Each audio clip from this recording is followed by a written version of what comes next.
ला तू सुन ला। हेलो दोस्तों, हेलो। नमस्कार, प्रणाम। कैसे हैं आप लोग? देख सकते हैं ये घूम रही है, मस्तीबाजी कर रही है आंगन में। हैं? सुंघा देम। नींबू का तुझ सुखा दो तो काजू से सब कोई के सुगंध मिल जाई। अच्छा, बहुत सुगंध मिल खूबसूरत जाई। मतलब सुगंध बा एकर। हमरा बहुत अच्छा लगेला। हमरा सूंघे में बड़ी मजा आवेला। नींबू का पता ही तोड़ दो कि दिन भर सूंघती रहती है। पता नहीं इसको नींबू का वो मतलब खाली नहीं मिला है पौधा देखने के लिए। क्या सिटी में करना है ना, इसको पौधा देखने को नहीं मिलेगा। ई नहीं पता कि सिटी में सबसे ज्यादा पौधा लागला।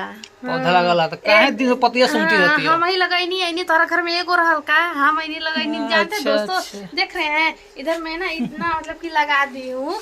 मैं आई हूँ तब करी पत्ता लगाई हूँ, मैं आई हूँ तो नींबू और तुलसी जी सब लगाई हूँ। एक कुछ नहीं भी तो नहीं मेरे था। घर में कुछ भी हाँ, नहीं था। ये कुछ बहुत नहीं, बड़ा कुछ नहीं, ना कि हम भर दे। देख रहे हैं ना कि मेरा पता ही से भर दे। हाँ? टूट जे दे यहाँ। ठीक है दोस्तों, कान ऐसे घुमा दे। चलते हैं, मिलेंगे अगले वीडियो आप लोगों से। तब तक के लिए नमस्कार।